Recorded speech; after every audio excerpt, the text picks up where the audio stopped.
Hello everyone, कैसे हैं आप लोग? आई होप सब अच्छा ही होगा। दिस इज वैभव। और जैसा कि आप लोग जानते हैं, मेरी बाइक की रिसेंटली थर्ड सर्विस हुई है। और मैंने अपने लास्ट वीडियो में डिस्कस किया था कि इसकी चेन मैंने खुद से क्लीन किया सर्विस से पहले। उसके पीछे कुछ स्पेसिफिक रीजंस थे। अब उन स्पेसिफिक रीजंस में एक ये भी रीजन था कि मैं उस पे कुछ पैसे भी सेव करना चाहता था। अब ऑब्वियसली पैसा आपका है, थोड़े एफर्ट्स डालने से अगर आपके अच्छे खासे पैसे बच रहे हैं, देन मुझे बेटर लगता है कि सेव कर लिया जाए उसे। तो ये वीडियो पूरी तरीके से मेंटेनेंस और सर्विस कॉस्ट पे बेस्ड होगी कि इस बाइक की सर्विसिंग के टाइम पर कितना पैसा पे करना पड़ेगा। हालांकि ऑन यूट्यूब और बाकी ऑनलाइन पोर्टल्स पे लोगों का कहना है कि इस बाइक को मेंटेन करना बहुत ही इजी है in comparison to other bikes. मैं एग्री करता हूँ उनसे, बट यहाँ पे भी एक कैच है। अब नॉर्मल बेसिक सर्विसिंग की अगर हम बात करें तो वो भले ही सस्ती हो, बट बाइक में कुछ एक्स्ट्रा चीज़ें भी होती रहती हैं, एक्स्ट्रा चीज़ों की रिक्वायरमेंट भी होती हैं। वो चीज़ें भी मेरे बाइक के साथ हुई हैं इस बार, जो मैं आपसे आगे वीडियो में डिस्कस करूंगा। वो सारी चीज़ें आपके बिल पे अच्छा खासा अमाउंट ऐड करती हैं, और इसकी वजह से आपकी जेब ढीली ही नहीं होगी, आपकी जेब फट भी सकती है। तो वो मैं डिस्कस करूंगा आपको बिल दिखाते हुए कि मेरे बिल पे क्या क्या चीज़ें ऐड हुई हैं from first to third service, क्योंकि इसके पहले मैंने सर्विस की कोई वीडियो नहीं बनाई है। सो नो बडी नोज कि इस पे क्या क्या चीज़ें ऐड हुई हैं। सो गाइज मेरे पास यहाँ पे तीनों बिल अवेलेबल हैं अपनी तीनों सर्विस से रिलेटेड। सो ये जो मेरी पहली ऊपर जो रिसीट है, ये मेरी पहली सर्विस से रिलेटेड है। और ये जो लास्ट वाली ये मेरी थर्ड से, और बीच वाली मेरा सेकंड सर्विस है। अब यहाँ पे आप ये चीज़ देख सकते हैं कि जो मेरी पहली और थर्ड सर्विस है वो मैंने सेम सर्विस सेंटर से कराई है, एस्को मोटर्स। ये आनंद विहार रेलवे स्टेशन के पास में पड़ता है। और इस यहाँ पे जाने का रीज़न ये था कि मुझको एक ऑथराइज सर्विस सेंटर चाहिए था कि जहाँ पे ब्लू स्क्वायर वगैरह भी अवेलेबल हो और फ्यूल एफ आई स्टेशन वगैरह जैसी फैसिलिटीज़ भी अवेलेबल हों। सो ये दोनों सर्विस मैंने वहीं से कराई। जो बीच वाली सर्विस थी वो मैंने अपने घर के पास में ही करा ली, क्योंकि मेरे पास टाइम नहीं था और किलोमीटर्स पे ऑलमोस्ट डन थे। सो अब यहाँ पे अगर आप पहली बिल की तरफ जाके देखते हैं, थर्ड सर्विस भी मैं आपको दिखाऊंगा जो मेरी पहली बिल थी। अब जनरली लोग कहते हैं कि इसकी सर्विस बहुत ही ईजी है एंड अराउंड 1200 के आसपास हो जाना चाहिए। बट इन रियलिटी कुछ ऐसी चीज़ें हैं जो ऐड हो जाती हैं। अब मुझे नहीं पता कि ये पर्टिकुलर एस्को मोटर्स का काम है जो एडिशनल चीज़ें डाल रहे हैं, या फिर इनको गाइडलाइंस मिली है यामाहा की तरफ से चीज़ ऐड करने के लिए। जो बिल में एक्स्ट्रा पैसे ऐड करती है वो है ये कार्बन क्लीनर, जो कि मुझे पड़ा था अराउंड 163 का। और एक फ्यूल एडिशन था, फ्यूल एडिशन प्लस, जो कि था 170 का। अब इन दोनों का काम क्या है? सिंपली ये आते हैं आपके जो फ्यूल टैंक में कार्बन इकट्ठा होता है पेट्रोल की वजह से, और बाकी फ्यूल में जो भी इम्प्योरिटीज़ होती है उनसे रिलेटेड। सो ये उनको कट डाउन करता है ताकि आपके फ्यूल इंजेक्टर पे इफेक्ट ना पड़े। एंड ये जो एडिशनल प्लस था, ऑयल एडिशनल प्लस, ये इंजन के अंदर जो इंजन ऑयल के साथ डाला जाता है ताकि इंजन के अंदर कोई भी कार्बन वगैरह जो भी स्लज वगैरह इकट्ठा हो रहा है ये उसको कट डाउन करने के लिए होता है। So both of them is adding around 330 something. सो एक तरीके से आपने अच्छा खासा अमाउंट ऐड कर दिया इसमें। सो इंजन ऑयल जो पड़ता है वो हमारा 530 का ही है। ये नॉर्मल बेसिक जो R15 में यूज़ होता है इंजन ऑयल, अराउंड लीटर ये लोग डालते हैं, उसका प्राइस 530 रुपीज़ है प्लस ये चीज़ें। और अगर यहाँ पे बात करें हम चेन क्लीनिंग की और चेन ल्यूब की, सो इसका प्राइस 150 है। सो अराउंड 300 है। सो इसी 300 को सेव करने के लिए मैंने चेन खुद से क्लीन की, बिकॉज मैं ऑलरेडी अपनी चेन खुद से क्लीन करता आ रहा हूँ हर 500 किलोमीटर के इंटरवल पे। सो ये चीज़ करना मेरे लिए कोई बड़ी बात नहीं थी, और इससे मैं अराउंड 300 रुपीज़ सेव कर रहा था। प्लस जो सर्विस सेंटर ने चेन क्लीन की है वो मैं बहुत सेटिस्फाइड नहीं था, क्योंकि उसकी वजह से रिम के अराउंड और चेन के आसपास का एरिया बहुत ही ज़्यादा गंदा हो जाता है, जो कि नॉर्मल पानी से साफ़ नहीं होता। आप डीजल या फिर कोई चेन क्लीनर ही दूसरा यूज़ करना पड़ता है उसको क्लीन करने के लिए। So I did it by myself just for the betterment of my bike.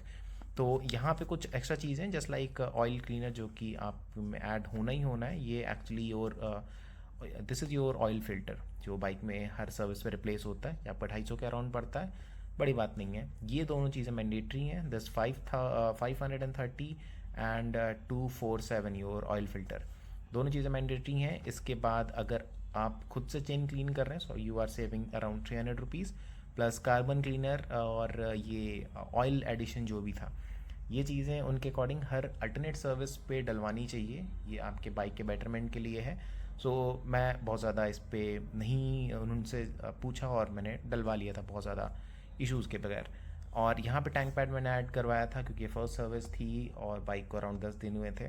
मैं लॉन्ग ट्रिप कर रहा था ना, ऑब्वियसली बाइक है, आप टैंक पे नहीं चाहते स्क्रैचेस पड़े, सो टैंक पैड मैंने वहीं से लगाया था जो कि अराउंड 190 के आसपास ही पड़ा था मुझे। सो सर्विस कॉस्ट फ्री है, बट जो वैक्सिंग होती है इसका प्राइस ऐड किया था 85, प्लस एक बैटरी चली जो बैटरी के पास जो टर्मिनल्स उन पे कार्बन न जमे, इसके लिए उन्होंने 63 का ऐड किया था। एंड जो ऑल टोटल मुझे अमाउंट पे करना पड़ा था वो था 1774 rupees.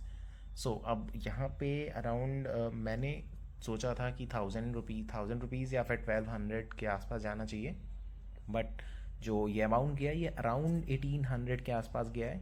So this is quite amount, but कोई बात नहीं, गाड़ी बहुत अच्छा काम कर रही थी, बहुत अच्छा परफॉर्म कर रही थी इवन आफ्टर दिस सर्विस।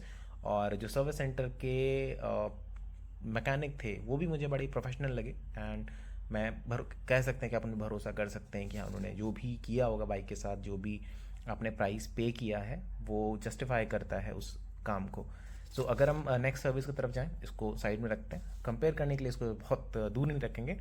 सो ये जो मेरी सेकंड सर्विस थी ये मैंने अपने घर के पास में कराई थी। मैं सेक्टर 75 में रहता हूँ नोएडा के, और यहीं पे एक नियरेस्ट JM मोटर्स है मेट्रो स्टेशन 81 के पास, 101 के पास।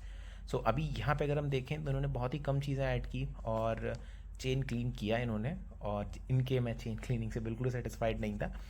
सो यहाँ पे सेम वही चीज़, 530 का इंजन ऑयल, देन आपका air filter oil filter change होता है 247 का, जो कि फर्स्ट सर्विस में भी सेम प्राइस है। फिर यहाँ पे कार्बन क्लीनर डाला था इन्होंने टैंक के अंदर जो कि 160 का था, और मैंने इनको मना कर दिया था इंजन ऑयल में कुछ भी एडिटिव्स मिलाने के लिए, सो उसका प्राइस ऐड नहीं हुआ था यहाँ पे। प्लस यहाँ पे जो चेन ल्यूब्रिकेशन है ये 200 ऐड हुआ है। ये इनका अपना अलग अलग प्राइस है, चेन क्लीन करने का, ल्यूब करने का चाहे अलग अलग 150 ऐड करें, जो कि यहाँ पे है। यहाँ पे चेन क्लीनिंग और ल्यूबिंग का 150 अलग है, 300 था, बट यहाँ पे उन्होंने दोनों को एक साथ मिक्स करके अराउंड 300 यूज़ किया। प्लस इस सर्विस में मैंने पूरी सर्विस देखी थी तो यहाँ पे उन्होंने एक अलग ही रैंडम सा कोई भी ब्रांड का चेन क्लीन और चेन ल्यूब यूज़ किया था, और मुझे नहीं लगता कि ये 200 रुपीज़ भी उस चीज़ को जस्टिफाई करता है। इसकी वजह से मैंने सोचा था कि थर्ड सर्विस में मैं खुद से करूँगा, वो ज़्यादा बेटर होगा। सो यहाँ पे फिर उन्होंने फ्री सर्विस, कोई बैटरी जली या कुछ और वैक्सिंग वगैरह कोई एक्स्ट्रा चीज़ें नहीं ऐड की थी। इसके बाद मेरा टोटल बिल बना था 1137 का, जो कि जनरली लोग कहते हैं कि सस्ता है। सो अब ये सर्विसिंग ऐसी थी जिससे मैं बहुत ज़्यादा सेटिस्फाइड नहीं था। सो इसका बिल अराउंड 1137 पड़ रहा है।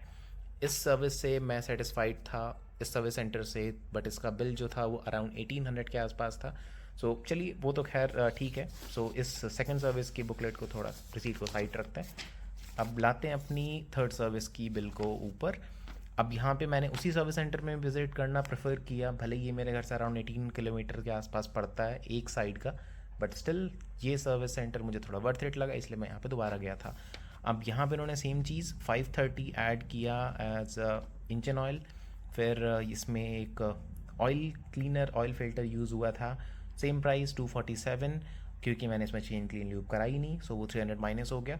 फिर यहाँ पे कूलेंट टॉपअप कराया था मैंने इनसे, जो कि 250 पर लीटर है, बट पड़ा उसमें कम था, अराउंड 150 ml के आसपास, बट उन्होंने टोटल हाफ लीटर का प्राइस ऐड किया, जो कि 250 के आसपास का पड़ा मुझे, सॉरी 125 के आसपास पड़ा था।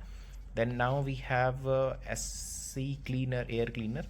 जी हाँ, इसमें एयर फिल्टर भी चेंज हुआ है, अराउंड 9000 किलोमीटर्स बाइक चल चुकी थी, सो उसकी भी रिक्वायरमेंट बीच में पड़ी थी। सो दैट इज बस ये अराउंड 250 के आसपास का है, बहुत महंगा नहीं है। अगर आप यहाँ पे देखें तो इसका एयर ऑयल फिल्टर और एयर फिल्टर अराउंड 250 के आसपास ही है, बहुत ज़्यादा महंगा नहीं है।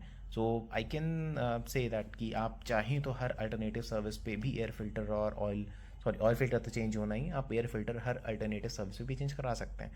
अगर यहाँ पे बात करें फ्री सर्विस ठीक है, बट यहाँ पे 3 एक्स्ट्रा चीज़ें हुई थी जिनके बारे में मैंने आपको थोड़ी देर पहले बताया था। मेरा फ्यूल इंजेक्टर क्लीन हुआ है जिसका प्राइस इन्होंने 310 ऐड किया, 310। देन यहाँ पे हैंडल ग्रीसिंग हुई थी जो कि 360 है। इसमें सिंपली उन्होंने ग्रीस लगाया था हैंडल बार को खोल के, 360 ऐड हुआ उसका। प्लस क्लच ट्यूनिंग की थी। आई डोंट नो उनको क्यों ये फील हुआ कि क्लच ट्यूनिंग और इंजेक्टर क्लीनिंग की ज़रूरत है। हालांकि हैंडल ग्रीसिंग की रिक्वायरमेंट मुझे डे 1 से लगी थी जिस दिन मैंने बाइक की डिलीवरी ली थी, बट स्टिल ठीक है। बट फ्यूल इंजेक्टर और क्लच ट्यूनिंग, इसका क्लच ट्यूनिंग का प्राइस मुझे पड़ा अराउंड 350 रुपीज़। सो अगर इन सबको कैलकुलेट करा जाए तो अराउंड 1100 के आसपास तो सिर्फ इन 3 एक्स्ट्रा टास्क का मुझे पड़ा है।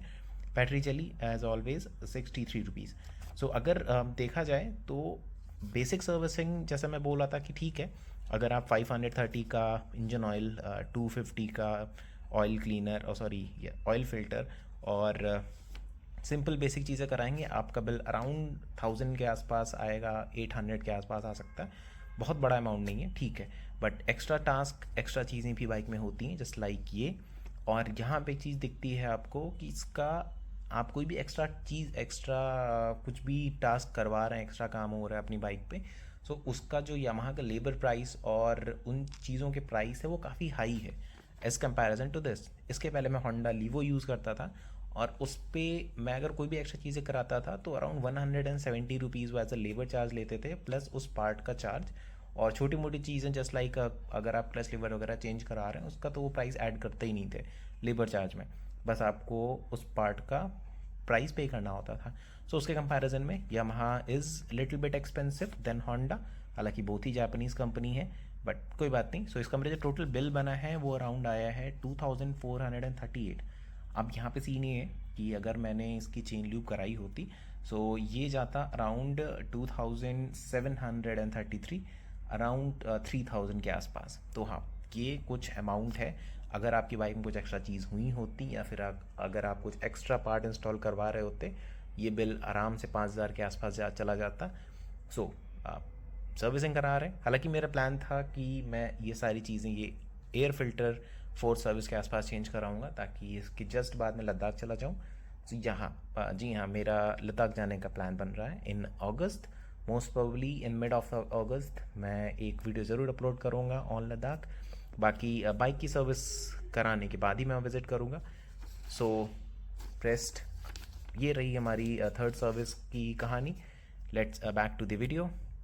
सो फ्रेंड्स, जब मैं यहाँ पे बोलता हूँ कि कुछ एडिशनल टास्क भी हो सकता है आपकी बाइक में, तो सिंपली मेरा मतलब ये होता है कि जो बाइक में कुछ पार्ट्स लगे हुए हैं बाइक में, उनका एक अपना लाइफ स्पैन होता है। जस्ट लाइक अगर मैंने चेन की बात बहुत की इस वीडियो में, उसी के बारे में बोल लें तो क्लीन करते टाइम मैंने ये चीज़ नोटिस की कि 9000 किलोमीटर्स पूरे होने के बाद चेन के कुछ लिंक्स हैं वो स्टक हो गए हैं और उसकी वजह से चेन प्रॉपर वर्क नहीं कर पा रही है। अब इसका यही मतलब है, एक सिंपल सा ये इशारा करता है कि चेन की लाइफ ऑलमोस्ट ख़त्म है। अब नेक्स्ट सर्विस जो भी 4000 किलोमीटर के बाद होगी, अराउंड 13000 किलोमीटर के बाद, उस टाइम मुझको अपनी बाइक की चेन प्लस टायर भी चेंज कराने होंगे, क्योंकि मैं ऑब्वियसली 3000 किलोमीटर की राइड करने जा रहा हूँ लद्दाख। अराउंड 10 दिन की ट्रिप होने वाली है और मैं कोई भी रिस्क नहीं लेना चाहता related to any part of the bike.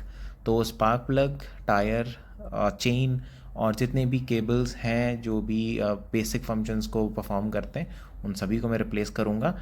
सो जो भी प्राइस ऐड होगा I will let you know. हालांकि जब तक बिल बेसिक सर्विसिंग का 3000-4000 के नीचे, मुझे कोई प्रॉब्लम नहीं है। एडिशनल टास्क जो भी होगा, एडिशनल चार्जेस जो भी होंगे, आई एम रेडी टू पे। बाइक अच्छा परफॉर्म कर रही है, कोई इशूज़ के साथ नहीं है। सो हाँ, मुझे भी पैसे पे करने में कोई दिक्कत नहीं है। बाकी बाइक लेने के बाद मैंने इसकी PDI की थी, जी हाँ, पोस्ट डिलीवरी इंस्पेक्शन, ताकि सारे पैनल्स और सारे नट बोल्ट्स को मैं प्रॉपर चेक कर सकूं कि सभी चीज़ें अपनी जगह पे हैं या नहीं। बाकी I am satisfied with the service. Bike almost मैंने 750 किलोमीटर्स यूज़ किया after service. Everything is good. If you have any questions do let me know in the comment section and happy riding. Thank you for watching. Bye bye.